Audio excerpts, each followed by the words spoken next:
Assalamualaikum warahmatullahi wabarakatuh. Saya atas nama Nindasari. Di sini saya akan menjelaskan tentang pemasangan kabel pada Arduino. Ya, baiklah kita mulai. Mulai dari kabel merah kita pasangkan pada 5F pada Arduino.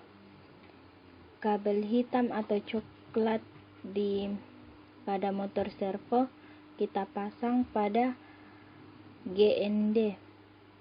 Lalu kabel kuning atau orange atau bisa disebut kabel data kita pasangkan di digital. Saya akan menjelaskan script program dari percobaan yang telah kami buat, yaitu tentang motor servo.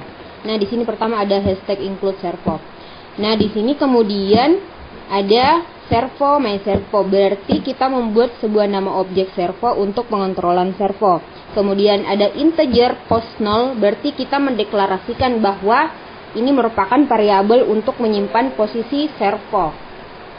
Nah, kemudian masuk di void setup, ada di sini my servo tag 9. Nah, artinya di situ kita objek servo kita letakkan pada pin 9. Dalam void loop ini berisi script-script ini, perintah-perintah ini.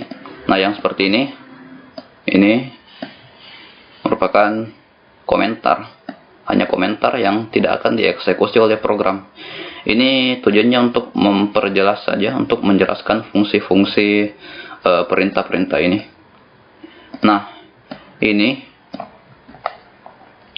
merupakan fungsi perulangan. For artinya untuk. Nah, untuk post, variabel post berisi nilai 0. Dan jika post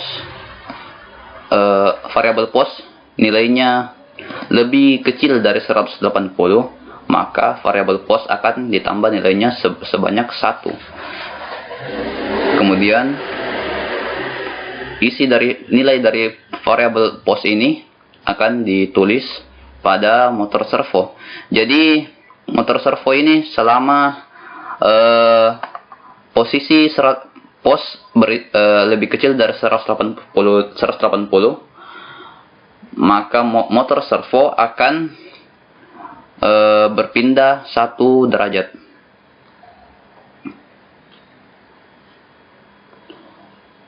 Kemudian ada jeda sebesar 15, maksudnya 0,015 detik. Kemudian setelah itu akan dicek lagi apakah kondisinya masih memenuhi untuk dieksekusi. Apakah post masih lebih kecil daripada 180. Jika masih lebih kecil daripada 180, maka akan ditambah sebanyak 1 lagi. Jadi kemudian ditulis lagi pada motor servo. Jadi selama program bagian ini dieksekusi, motor servo akan berpindah dari 0 ke 180 derajat, tapi tiap 0,015 detik itu berpindah 1 derajat. Jadi setelah terpenuhi, setelah tidak memenuhi syarat lagi, maka program akan mengeksekusi perintah selanjutnya. Namun di sini post, jika bagian ini sudah selesai, berarti post itu sudah bernilai 180 derajat, yang berarti motor servo sudah berada dalam posisi 180 derajat. Kemudian ini perulangan lagi.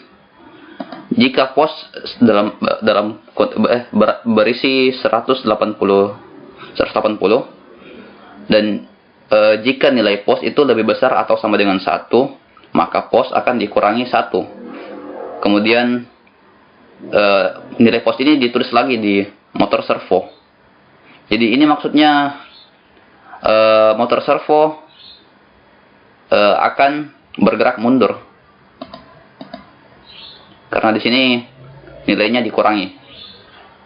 bergerak kembali mengarah kembali ke belakang,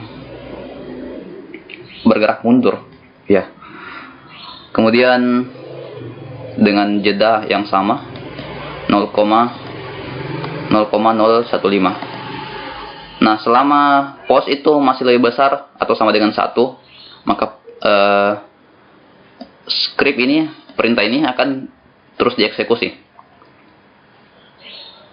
hingga pos sama dengan 1, kemudian pos dikurangi 1 berarti 0, kemudian 0-nya akan ditulis lagi pada motor servo sehingga motor servo kembali kepada posisi 0 derajat lagi. Setelah itu perintah ini berhenti dieksekusi. Nah, karena ini merupakan void loop, maka perintah-perintah ini akan terus diulang. Jadi setelah perintah ini selesai, maka kembali lagi ke sini. Dan begitu seterusnya.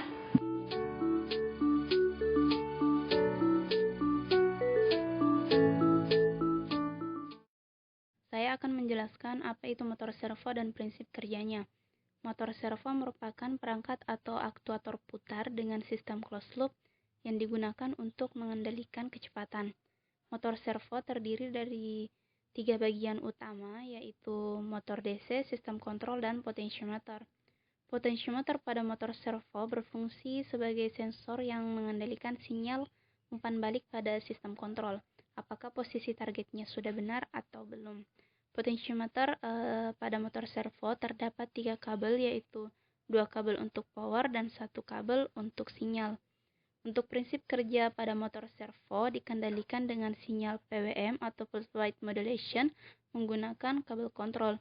Sebagai contoh, penggunaan PWM pada pengaturan kecepatan motor DC yaitu semakin besar nilai duty cycle yang diberikan, maka akan terpengaruh terhadap cepatnya putaran motor.